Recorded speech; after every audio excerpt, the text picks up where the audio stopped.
Forget na lang ba? Kailangan bang palampasin ito? Kasi anyway, si Bato humingi na ng tawad, nag-public apology na po. Ngayon, kung ako mga kababayan ang tatanungin ninyo, hindi dapat po ito palampasin. Kahit pa nag-public apology si Bato, kasi mamimihasa po. This will set a bad precedent. Ang mangyari niyan, baka gamitin pa itong argumento mga kababayan ni Sara Duterte. Ang gawin ni Sara Duterte, mag-public apology na lang siya, pagkatapos tuloy siya sa pagiging vice presidente. Payag kayo? Pag inayaan natin itong si Bato na palampasin ang kanyang accountability kasi nag-public apology ni siya at saka pinatawad na rin ni Percy Sindanya. Masamang halimbawa po ito. Baka ang sunod na gawin ni Bato, mag-public apology siya sa AGK, pati si Digong mag-public apology kasi hindi man namin sinasadya talaga. Bunga ito ng bugso ng aming damdamin, emotions. Kaya nakapag-AJK ng more than 30,000. Sorry na niya. Huwag nang ituloy yung ICC. Huwag nang ituloy yung pag-file ng mga kaso dito sa local courts. Anyway nga, sorry.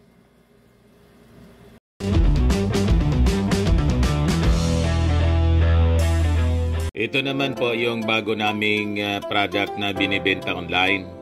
iGlow Serum, whitening po siya. Tingnan ninyo yung epekto sa aking anak na architect before and now. Yung mga inquiries po ninyo, dumiretso na lang kayo sa kanyang Facebook account, Riz Maravillas. Biglang nag-public apology mga kababayan si Bato. Tinastigo kasi siya po ng napakaraming mga kababayan natin sa kanya pong pambabastos, pambabalahura dito kay Akbayan Representative, Party List Representative Percy Sindanya. Tapos si Sindanya naman po nag-react na rin. But before ko ibigay sa inyo mga kababayan yung reaction ni Sindanya, ito po ibigay ko muna sa inyo yung naging statement po ni Bato at pag-usapan po natin kung tama ba na after na humingi siya ng apology, laya na siya sa kanyang dapat na panagutan or pababayaan na natin, palulusutin natin mga kababayan. Anyway, tinanggap na yung apology ng offended party. Ito po yung balita mula sa Impact Leadership. Sabi dyan mga kababayan, Bato apologizes to Sindanya for offensive comments against Akbayan Party List Representative Percy Sindanya, admitting that he let emotions get the best of him. Sindanya had earlier responded to online attacks, particularly comments mocking his appearance. Sabi ni Sindanya, tabingi ang mukha ko dahil ang baklang ngiwi na ito ay stroke survivor. Yakap na maigpit sa mga kapwa ko stroke survivor. Sindanya posted on social media on Saturday, February 8. A day later, De La Rosa issued a public apology acknowledging that his words were inappropriate and hurtful. Sabi ni De La Rosa sa kanyang statement, the past few days have weighed heavily on Filipinos, especially sa aming mga Mindanawans at ibang Cebuano-speaking people. Maraming nagalit at dahil sa nag-empathize ako sa galit nila, nakapagbitiw ako ng mga salitang hindi maganda at nakapanakit ng damdamin ng iba, sabi ni De La Rosa.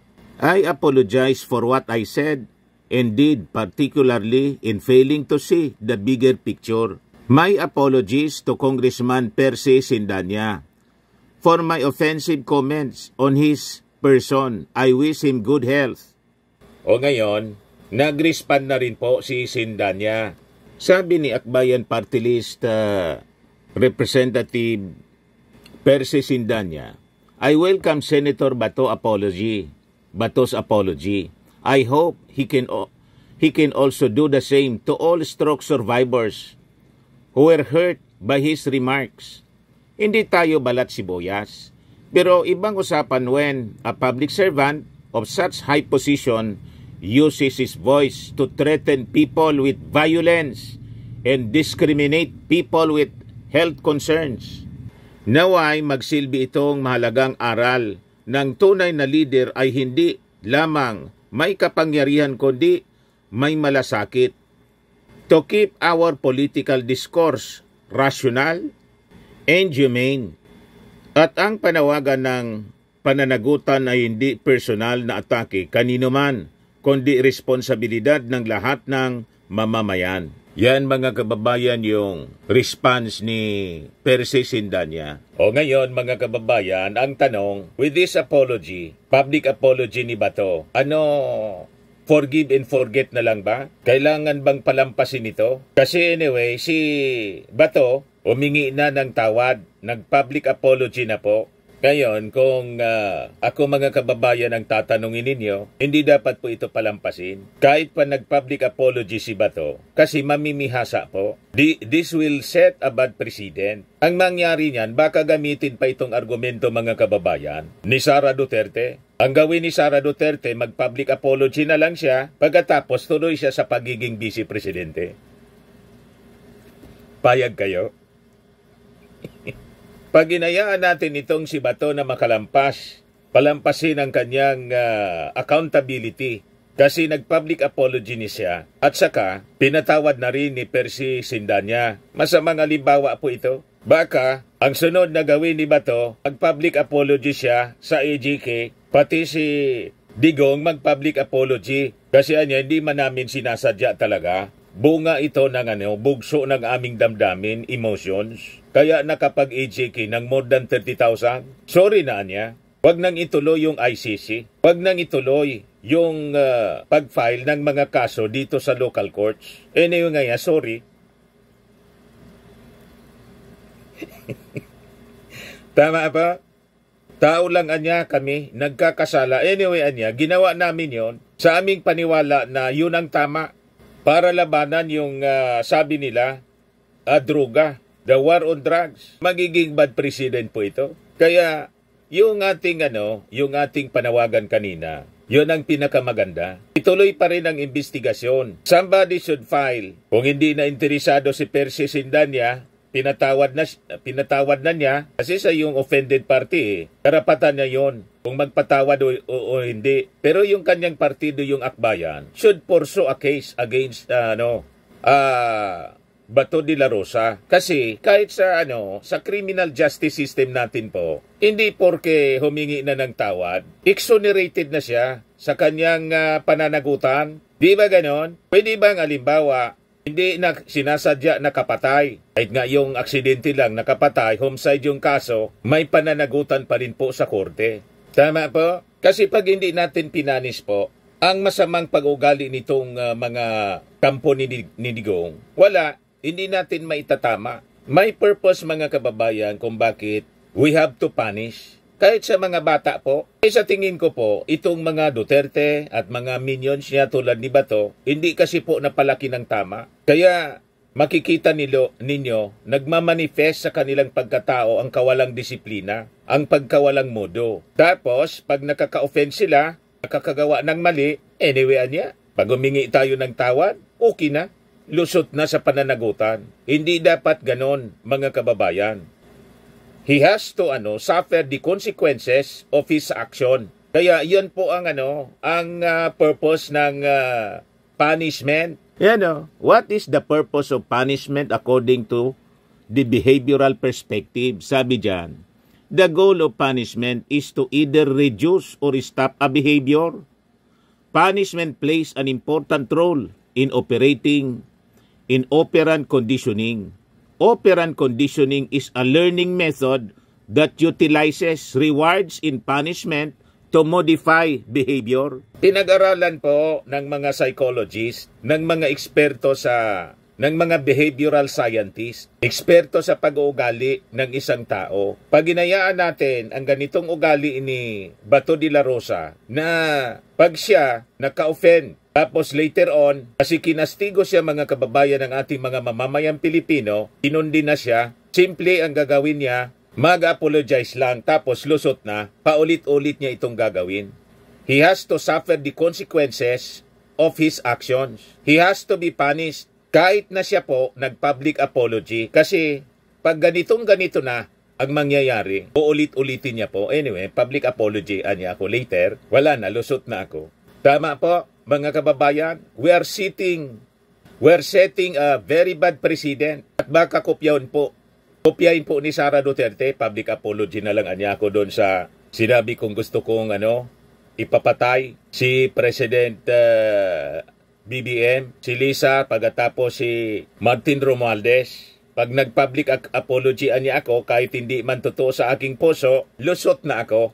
Si Digong din, public apology anya ako sa AGK. Ganon ang mangyayari. Paano naman po yung ating mga naging biktima niya?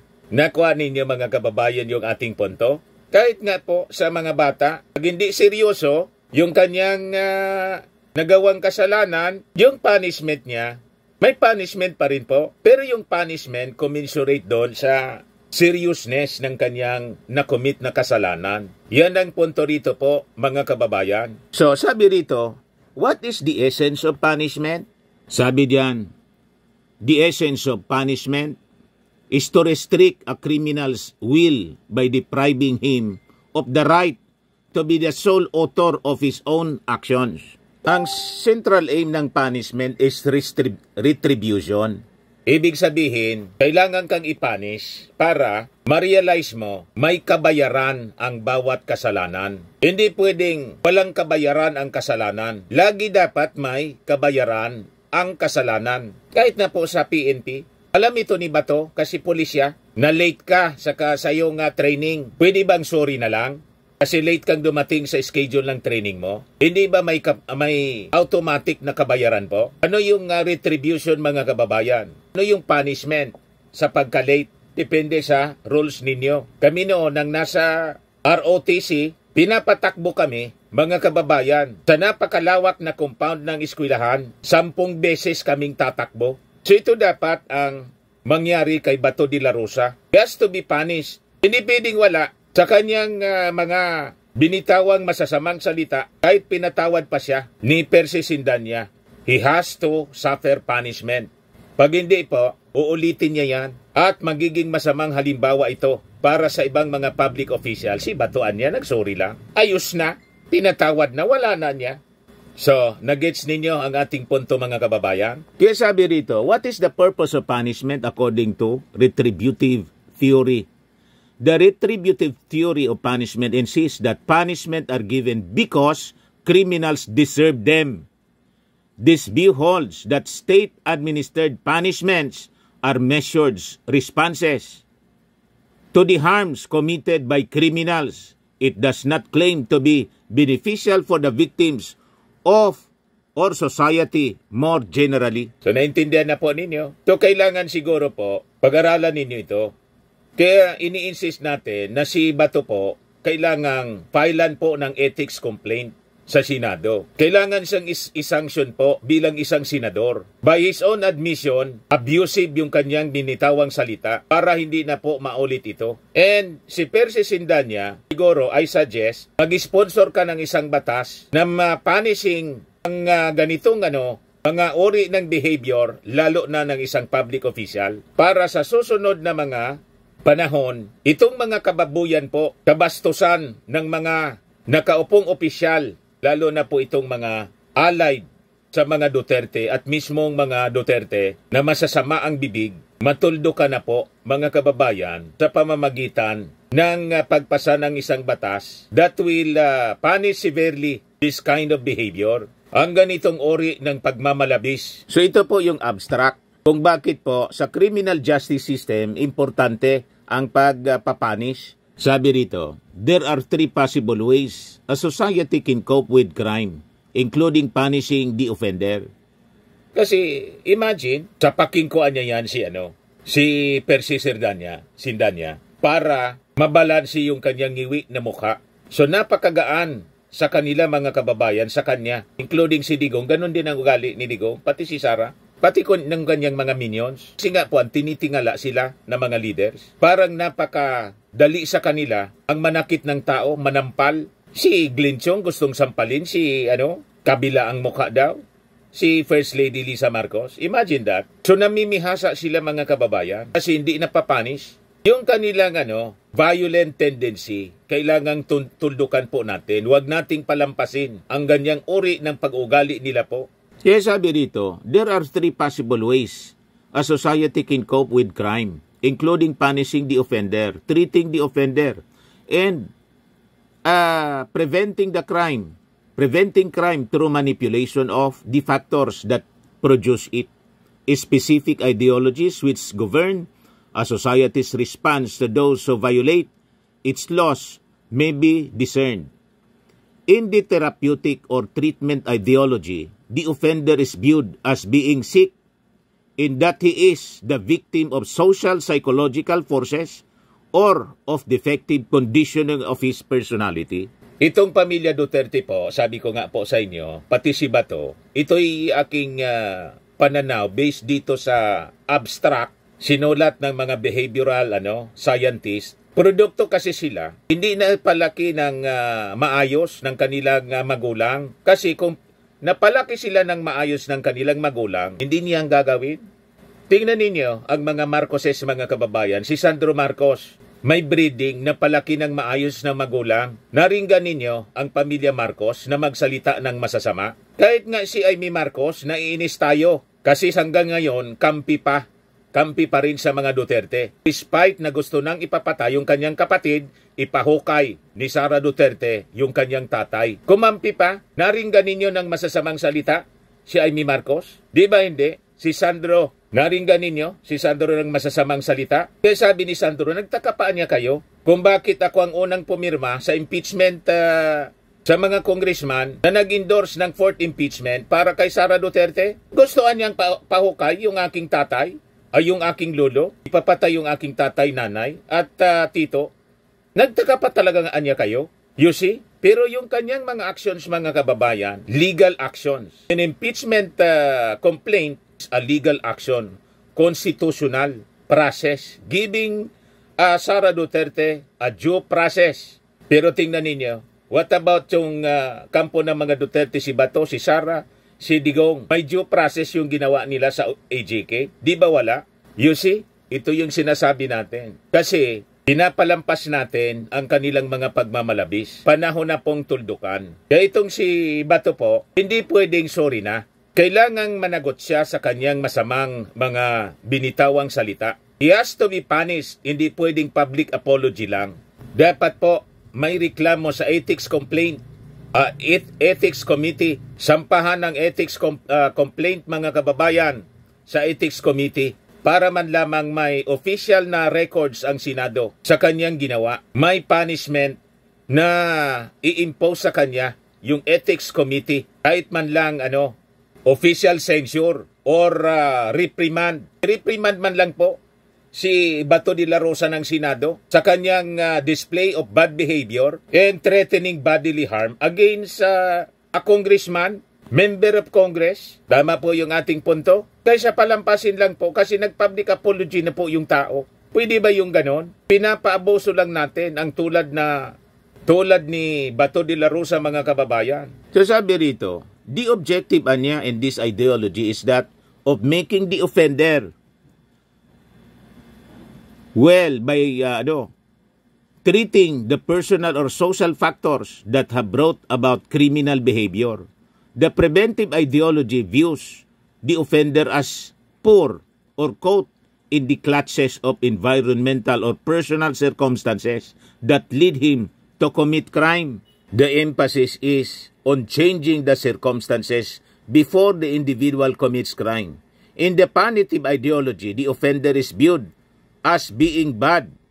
Kaya yung kamalian na kanyang nagawa, kailangang pagdusahan niya, madaling sabi. He has to suffer the consequences of his actions. Hindi na po siya isang paslit para pagpasensyahan. Matanda na siya, gurang na siya para pagpasensyahan. Kaya siya paulit-ulit na gumagawa ng mga ganyang pang-abuso sa pananalita and actions. Kasi hindi man po siya napaparusahan. Nalulusutan niya. Kaya tingnan ninyo, ang mga pag-ugali po nila, kala nila sila yung hari dito sa ating bansa. Tama po yung ating mga sinasabi rito? Mga naganap ng malinis and spacious fitness gym, pumunta lang po kayo sa aming Colossal Fitness Gym. We also offer Grab Car Rental with our brand new 2023 model ng Toyota Innova. We also accept booking for those who are planning to travel via PAL, Cebu Pacific, and other airline companies, local and international, and bills payment for Meralco Bills, PLDT, Aleco Bills, etc. Ang Colossal Fitness Gym is located at 3rd floor Security Bank Building, Landco Business Park, Legazpi City, Albay. For inquiries, look for Chilon Maravillas. Contact number 0966-802-0949. Yan yung aming Innova. Lagi na pong matao sa amin. Pati mga foreigners po, tingnan ninyo. Mga British tourists sila. Ang lalaki ng katawan na, mga kababayan, nag-gym sa amin. Ito naman po, Indian National. Ito mga mga European sila. Ito naman yung bago naming product na binibenta online, iGlow Serum. Whitening po siya galing sa South Korea. Tingnan ninyo yung epekto sa aking anak na architect entrepreneur, Riz Maravillas. For inquiries, look for Riz Maravillas on FB. Ito naman po, Firmax Firming and Lifting Cream. Pinapahid po ito sa mga pulses and affected area. Mainam po ito sa mga pains at paninigas na mga kaso-kasuan. Ito po, Automax Radiant Serum. Sa mukha naman yung application. Anti-aging po siya. You will look 10 years younger than your age. Sa mga cancer patients naman po, baka lang gusto ninyo itong itry. Nengxia Red Mix Fruit Drink. Hindi man po siya gamot, food supplement siya. Kaya lang, gawa siya mga kababayan sa goji berry. Yung goji berry may anti-cancer properties. Yung mga inquiries ninyo, dumiritso na lang kayo sa aming messages sa Facebook para masagot namin agad. Ayos po, ako po si Dante Maravillas. Bye-bye. God bless.